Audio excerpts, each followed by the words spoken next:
Hi, welcome to another session of the Potter's Roundtable from Washington Street Studios, a pottery community on the banks of the Shenandoah River in Bolivar, West Virginia. I'm Phil Bernberg. Today we'll be discussing glaze defects, what they look like, what causes them, and some solutions. Last time we talked about defects in fired clay, so today we're going to be discussing glaze defects. And this is probably everybody's favorite pottery problem is glaze defects. And the same way, as we said when we were talking about the defects in the fired clay, the pottery defects, and in this case glaze defects, can be very difficult to diagnose and solve because they can have more than one contributing cause. And in most cases, they don't show up until after the glaze firing, even though the actual cause may have been much earlier in the process. You have to wait till the end, and then it's hard to figure out sometimes how did it happen. And glaze defects can be related to basically all of the steps in the processing. There's probably a glaze defect that can result from it. So something related to the clay body, or the shaping and the drying, or the bisque firing, or the glaze recipe itself, and the way the glaze is applied, and then finally the glaze firing. So let's talk about some of the more common glaze defects. What are they?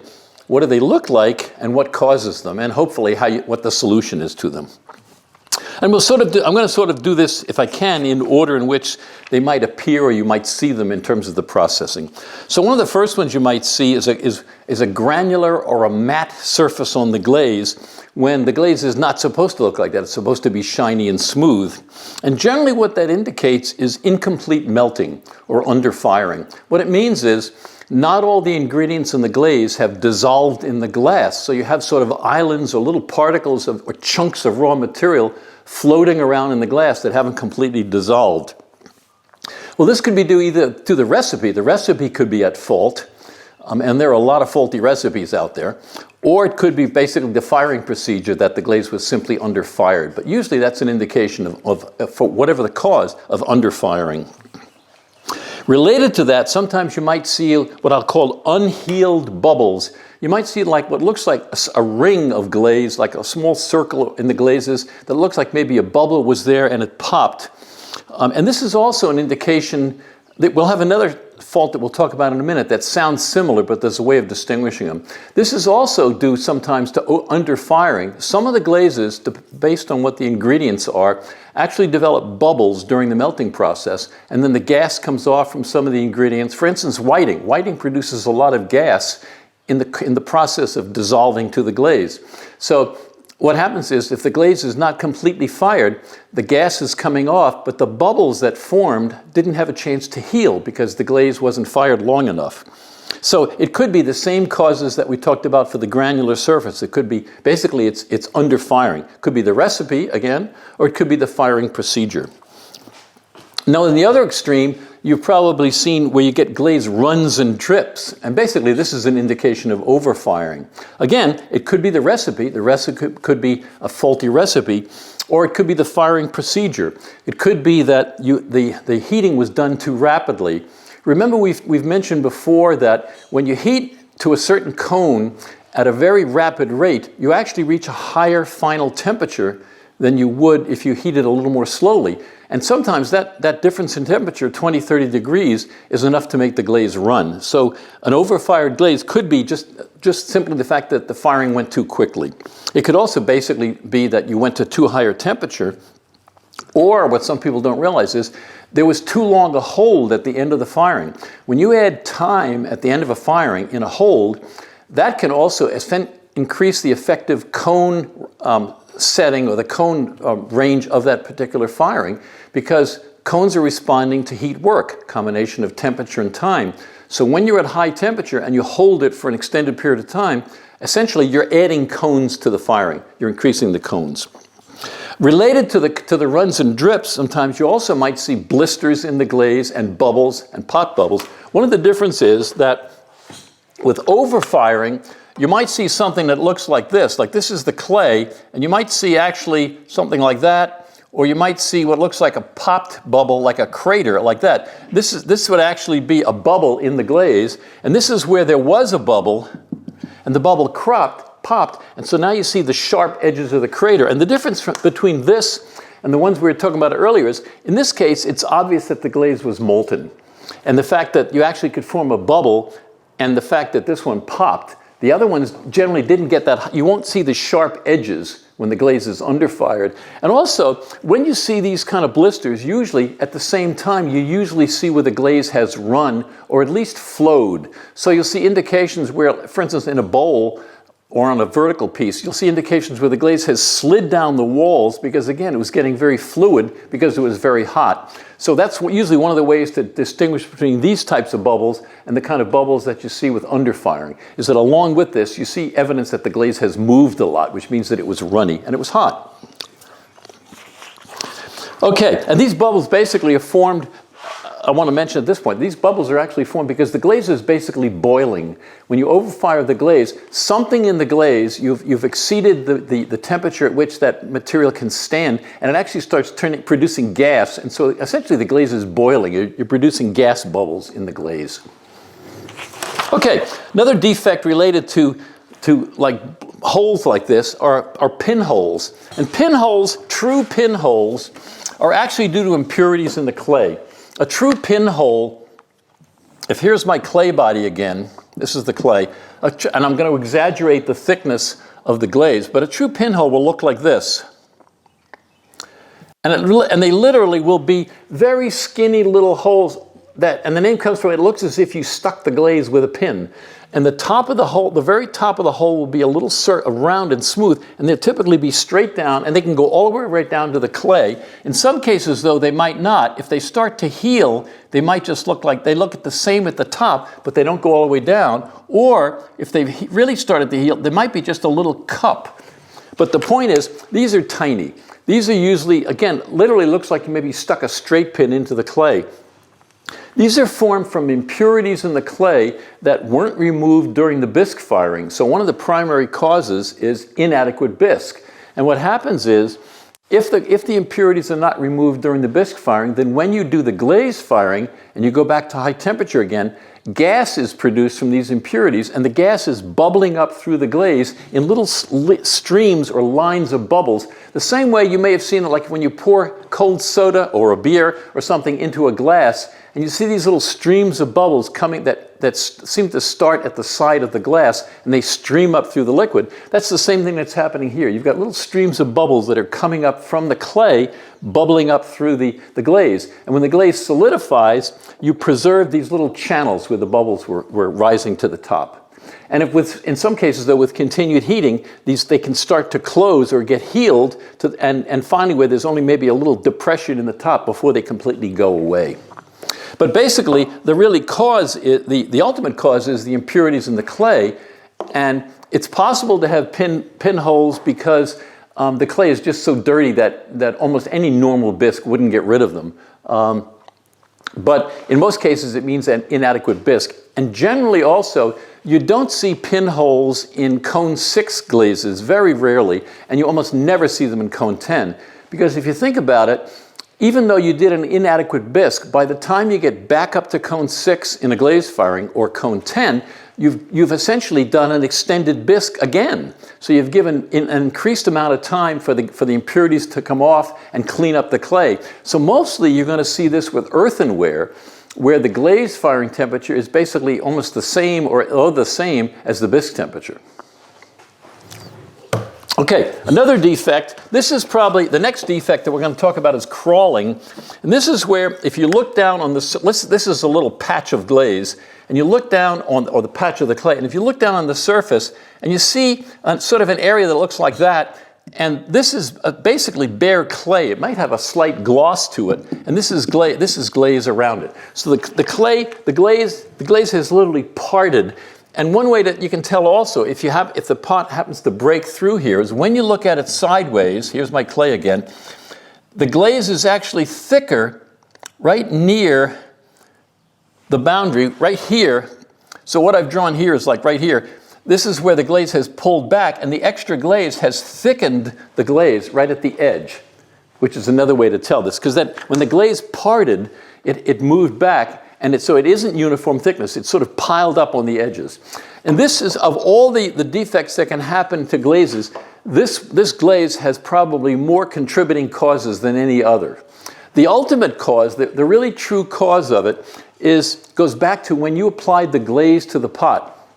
If the dried glaze layer is not well adhered, not well stuck to the bisqueware, let's talk about bisqueware for now, but if it's not well stuck to the bisqueware, then later on during the firing, the melting process, when the glaze starts to melt, it isn't attached really to the clay. So instead of sticking down and adhering to the clay, it sticks to itself because of the surface tension. And all it can do when it sticks to itself is sort of curl and roll and pull back. So anything that happens in the whole processing of the pot and the glaze that can weaken that bond between the dried glaze and the clay can contribute to crawling. And it could be more than one. So for instance, if the surface of the bisqueware is dusty, or if it has oil on it, or even oil from your fingers, that's enough to weaken that bond because the glaze is not going to stick very tightly to the clay. This is one reason why I always recommend when you're glazing to damp sponge the bisqueware, even if you've cleaned it off before. Damp sponge the bisqueware right before you glaze it, because you'll slightly dampen the surface of the clay, and the water in the glaze it's attracted to and likes to stick to the water, this film that's on the bisqueware. So it's more likely to completely wet the surface. The glaze composition can also contribute to this. Excuse me. If there are too many fine particles or bulky materials like zinc oxide, tends to be very fluffy. If there are too many materials in the glaze recipe that can hold a lot of water, when the glaze dries, it can shrink. And if the glaze shrinks sideways, instead of just down, it loosens the bond. So ideally, when we put a glaze on clay, you probably never noticed these diagonal lines in the clay, but they're very faint. But ideally, when you put this little layer of wet glaze on the clay, you really want it to essentially dry down. You want it to be pulled into the clay and shrink down. What you don't want is, you don't want the glaze layer to dry sideways. You don't want it to shrink and dry sideways because you're going to form cracks in it. Well, if it's drying sideways, that means it's moving. If it's moving and if it's cracking, then it's moving around each one of these cracks, the glaze is moving slightly, which means that it's weakening the bond. And the problem with all of these things is you can't see it. You may finish glazing the piece and you say, well, I got a great glaze application. That's because you can't see down to the bond underneath whether you got a good bond or not. So if the glaze has some of these bulky materials that hold a lot of water, then that can cause this sideways shrinkage rather than down. Related to that is the fact that if the bisqueware cannot absorb the water from the glaze quickly, let's say the bisqueware was overfired, if it can't absorb the water quickly, then again, instead of the water being pulled down into the bisqueware and sort of sucking the glaze down onto it, the water will just evaporate. And once the water is starting just sort of evaporating a lot, again, it's a greater chance for the glaze to shrink sideways and therefore loosen the bond. This can also happen with a thick glaze application. Again, with a thick application of glaze, again, the water is not pulled down as quickly into the pot, into the bisqueware, and you start getting evaporation, and then you start getting shrinkage. This happens a lot. Let's say this is like I see this a lot on square bottom things like casseroles, for instance, where when you apply the glaze, you naturally tend to get a thicker accumulation of the glaze in a square corner. This is one reason why it's a good idea not to put really sharp square corners on the insides of functional work, because where this glaze accumulates thickly, there's a very good chance during drying that it's going to form a little crack there, which means that you might get crawling in this corner. If it cracks when it dries in the corner here because it shrinks sideways, it's possible to get a line of crawling around the corner. Overlapping glazes. If you apply one glaze to a piece of work, and then you partially let it dry and come back and put another coat of the same glaze or a different glaze, the water from the second glaze soaks through the first glaze and goes down to the clay and loosens the bond of the first clay, the one that's on the first glaze, the one that's on the bottom. And then when you fire it, they both crawl because the bottom glaze crawls because you've loosened the bond, and it takes the top glaze with it. And so it looks like they both crawl. We're still not through all the possible contributing causes here. Another cause related to the glaze recipe can be if you have a high level of opacifiers. An opacifier is something that you put into the glaze to make the glaze opaque. A lot of the time it's Zircopax, it could be tin oxide, it could be titanium dioxide. And opacifiers work because they don't dissolve in the glaze. They're particles that just float around in the glaze and they block the light. But the problem is, because they don't dissolve in the glaze, they also don't melt. So they're kind of like the rocks in concrete. They just kind of float around. And if you have too much of it in there, it actually stiffens the glaze. When the glaze is molten, you've got these rocks floating around in it, and the glaze can't flow. Well, if the glaze can't flow, that means it can't stick. Essentially, it's not as sticky. It can't stick to the clay as well, but it can stick to itself, so it will pull back. Another contributing thing is, and we've mentioned this before, is if certain stains and certain underglazes that contain those stains, if you apply them in too thick a layer, they also can actually repel the glaze. The glaze will not want to stick to them. Chromium oxide is a good example, and cobalt oxide is another good example. They tend to shed the glaze. And so if you have a thick layer of, let's say, cobalt oxide stain, and then you put a glaze over it, there's a really good chance that the glaze can't wet it. It can't sort of attach it. And so instead, it'll just roll back off the stained or the glazed area. Large quartz particles. This is one of the reasons why oftentimes you'll see a lot of a lot of crawling on porcelain, because porcelain has a lot of quartz particles in it, and unless you clean the surface, when the surface of the bisqueware, there can be a lot of just quartz dust on the surface. Well, the glass does not like to stick to that when it melts, and so again, that's one of the causes of crawling on porcelain. There's a lot of silica, or a lot of quartz right at the surface. Okay. So, and the problem is, you can have more than one, for the crawling, you can have more than one of those things going on at the same time. So it's really hard when you see the crawling to go back and pin it down to one individual cause that you can say, okay, I know how to fix it. Well, there might be 10 things you have to fix in order to make it work. Okay. That was one of our kilns overfiring. In case you heard the fire sirens in the background. I think we've lost the main studio, but we're going to keep going here because this is important.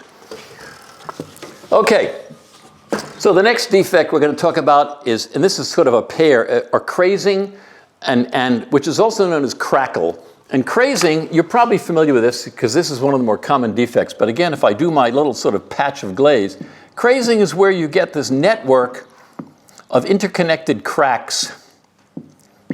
And if it's a defect, it's called crazing. If it's supposed to be intentional and it's an aesthetic effect, it's called crackle. But basically what this is caused by sort of an incompatibility between the clay and the glaze. And this goes back to the coefficient of thermal expansion, CTE. That is, how much does something expand when you heat it up and then contract when it cools back down?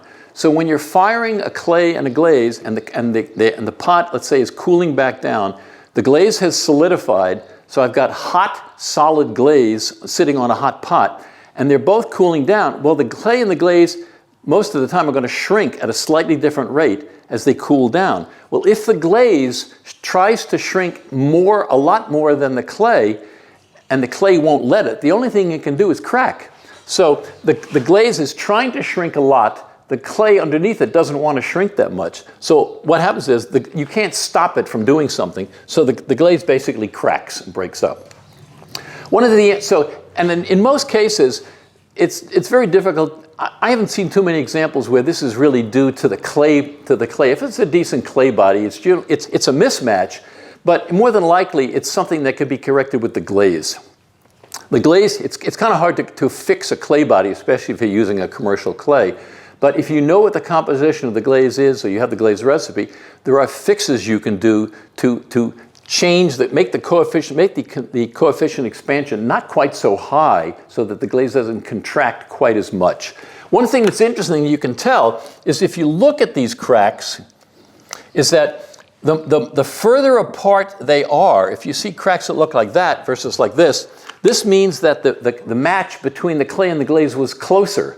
The more closely spaced and the more numerous the cracks are, the worse the match was between the clay and the glaze. So it's possible sometimes that if the match is very close, and I've had this happen on porcelain, for example, where when I take the piece out of the kiln, it looks perfect. And over the course of the next year or two, I'll start to form an occasional crack. And that means that the match was very close, but not enough. There was still forces or stresses building up in the glaze, and with time, they gradually would release and you'd form cracks. But initially, there'd be no cracks at all. That meant that it was a pretty close match. Whereas when you see this really dense pattern, and these might only be a 1/16 or typically an 1/8 of an inch apart, that means it's a pretty bad match. Related to crazing, sort of the opposite or the converse of it is shivering. And this is where the glaze actually, now the clay is contracting during cooling a lot more than the glaze. And so I can sort of do a little diagrammatic thing here. That is, if I have a marker that still has some juice in it. Well, there's two of them.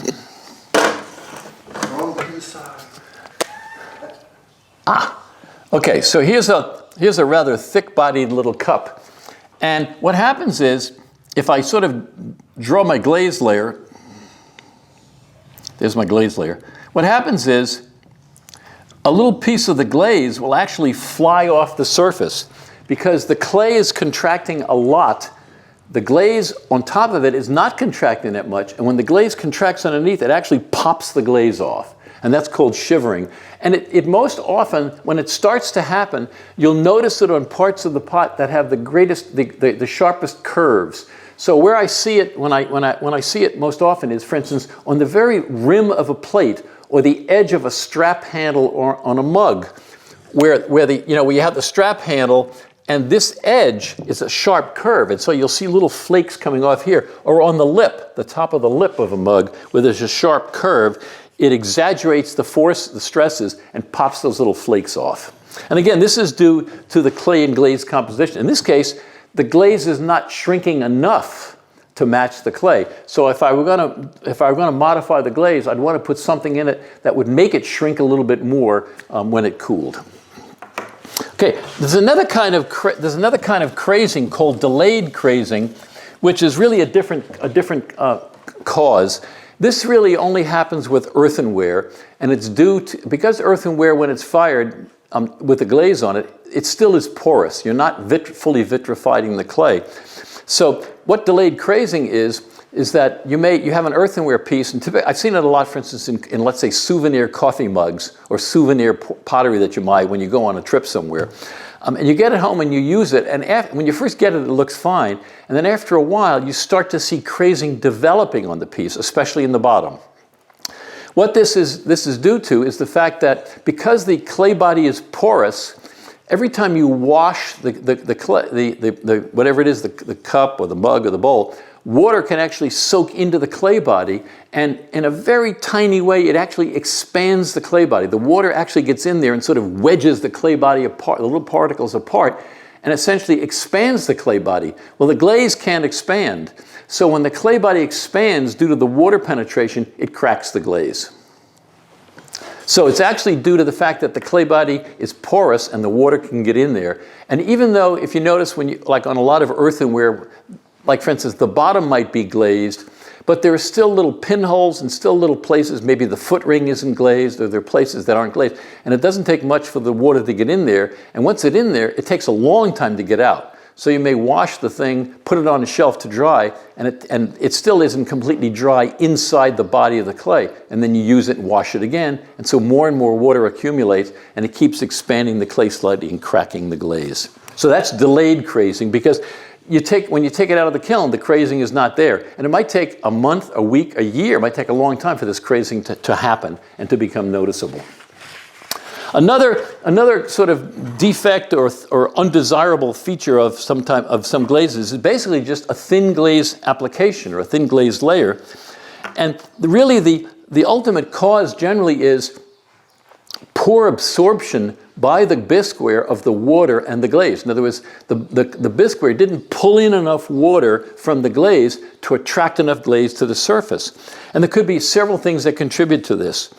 It could be that the walls, if the walls of the pot are really, really thin, then there isn't much. If you think of the bisqueware sort of as a sponge that's going to draw in the water from the glaze, if the walls are very thin, it can't absorb a lot of water. So when you dip it in the glaze and once the water basically saturates the wall, it can't pull any more glaze onto the pot. So it's limited as to how much glaze it can attract, and you can get a thin layer. This can also happen if the bisqueware has been overfired or it's very dense. Again, it can't draw in that much water from the glaze. Therefore it can't attract a very thick glazed layer. If the bisqueware is damp, that can also do it. Let's say you're sponging it off and you get the bisqueware too damp or too wet in the process of cleaning the surface, again, you've reduced the amount of water that it can absorb, and therefore it can't attract as thick a glazed layer. On the other hand, this can also just be the glaze's fault. If the glaze is too watery, I've seen this happen in studios where people will, let's say they'll come in, especially like a community studio, they'll come into the studio and see the glaze is kind of thick, and so they'll add some water to it. And the next person comes in and says, oh, it's kind of thick, I'll add some water to it. And it might be just that the glaze is thixotropic, and it might just mean the glaze just needs to be stirred a lot to bring it to the proper consistency, but instead they add water. So after a while you have a glaze that has much too much water. Well, again, if you have a lot of water in the glaze, when you put the pot into it, the water saturates the wall very quickly and doesn't actually attract a lot of the solid materials, the glaze itself, onto the piece. And so you end up with a thin application. And finally, even a deflocculated glaze, where the particles are not openly spaced, can also cause a thin application, because what happens is the particles lay down on the surface, the clay particles and the particles lay down on the surface and block the water, so the water can't be absorbed into the pot as easily. So essentially, the first glaze that's attracted to the pot blocks the addition or the absorption of additional glaze. Okay, and again, so there are multiple possible causes for that. Another effect you see sometimes in glazes is a glaze that's supposed to be a matte glaze and it comes out shiny.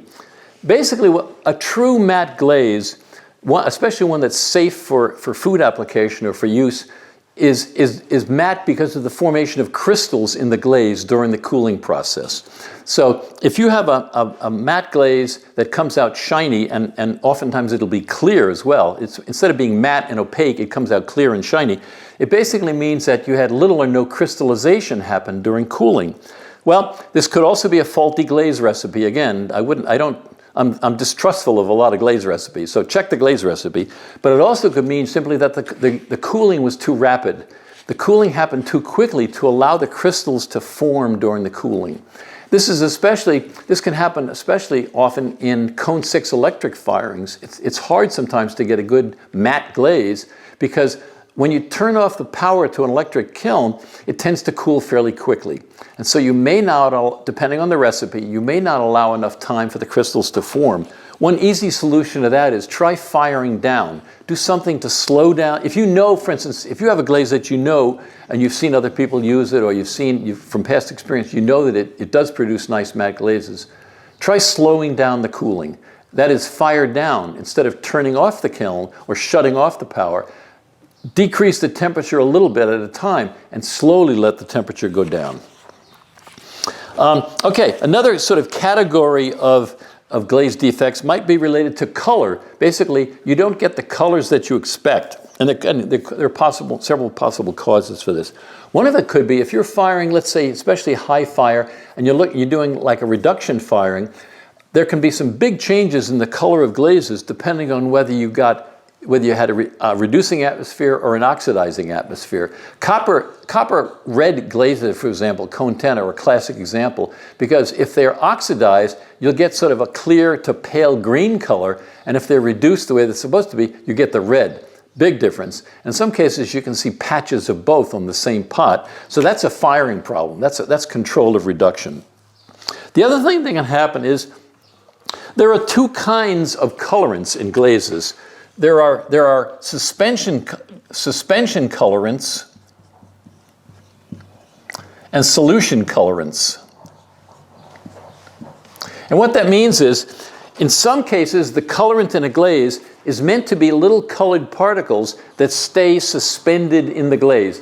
Whatever the color of those particles float around in the glaze, and you see them in the glaze, and that's what color the glaze looks like.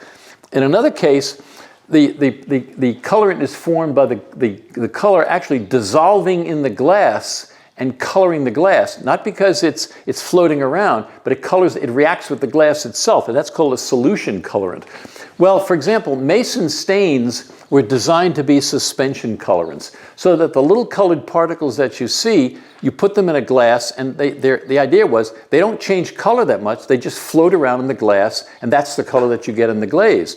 But what can happen is, depending on the temperature you fire and the composition of the colorant, you can change from a suspension to a solution colorant. And so if you take a colorant that's supposed to be floating around in the glaze giving one color, and you actually dissolve it in the glaze, the color can either completely go away, which can happen a lot, or it can change and turn into a different color. So one of the things that can happen is, especially like with Mason stains, if you overfire them, the color can go away or the color can change dramatically, because in effect what's happening, what's supposed to be a suspension colorant is now dissolving and it's either going away or changing the color.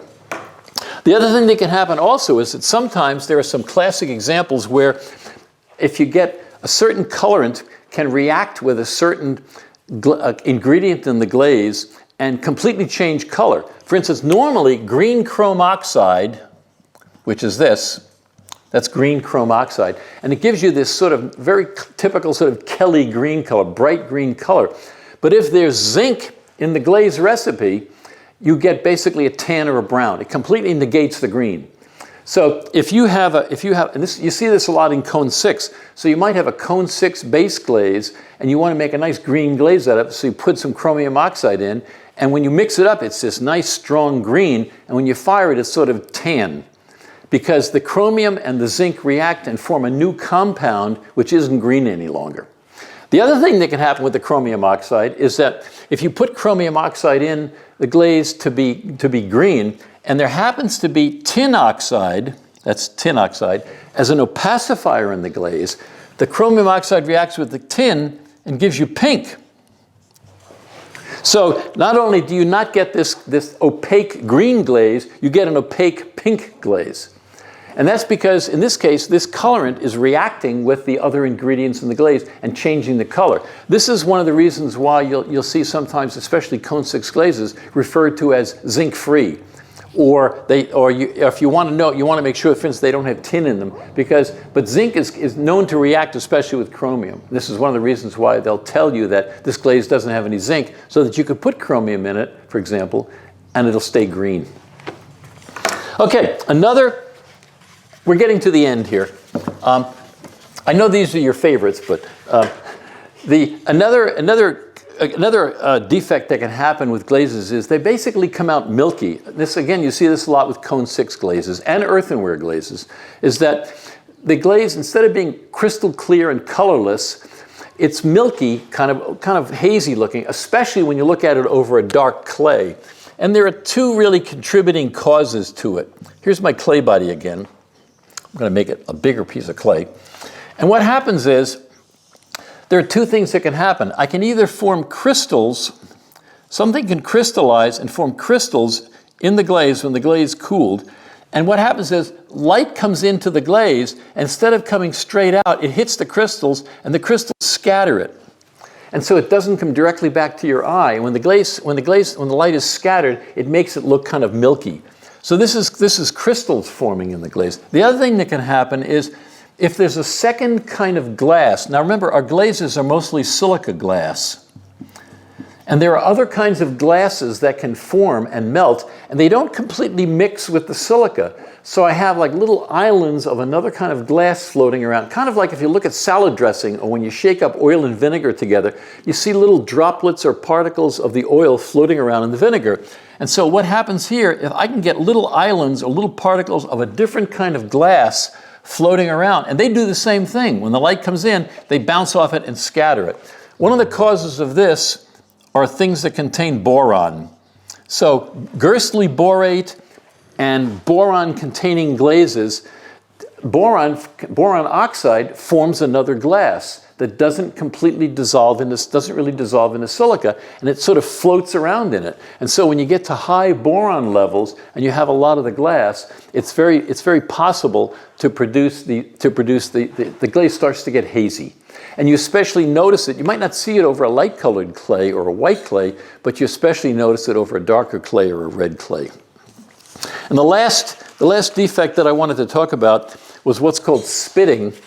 And this is where basically the glaze, during the firing, the glaze in the pot actually spits out or throws out little particles of molten glaze. And so when you have your pot, here's your pot sitting on a shelf, and you take it out, and there's a ring around the pot on the shelf of little glaze dots. And what's happened is the glaze has made like little craters and literally spit out little blobs of glaze. This is caused by, generally it's due to, there's some ingredient in the glaze that contained water. And when the glaze got hot, that water turned to steam and popped a little droplet, tiny little, like a mist of the molten glaze off. And if there's a pot next to it, very often you'll get a spatter pattern on the pot next to it because it literally is spitting these little particles. They're flying off the pot. And they land on the shelf, they land on the post, they land anything in a ring, but typically you'll see this ring around the pot on the shelf, as well as on any neighboring pots. So this is basically back to the glaze recipe. The classic thing in the past that has formed this is Gersley borate, especially if you fire it quickly. And the solution to that is you can replace Gersley borate with a frit, 3134, ferro 3134, which has almost the same composition, but it doesn't contain the water, the chemical water in the ingredients, so it doesn't produce the spitting. Okay, well, as we said when we were talking about clay defects, there are a lot of potential problems with glazes, but the main thing is we know what causes them and the problems are solvable. This is one reason why we believe that a little bit of background information, a little bit of this technical information is really useful to help you solve these problems. Well, we hope that this discussion has been useful today, and we know that this was a lot of information in a short period of time. So if you'd like to hear it again, you can listen to our podcast version of today's presentation. Just search for the Potter's Roundtable on your favorite podcast platform. Also, if you enjoyed the presentation, please like it and subscribe to it on our channel and share it with your friends and other potters. This helps our videos get found on YouTube.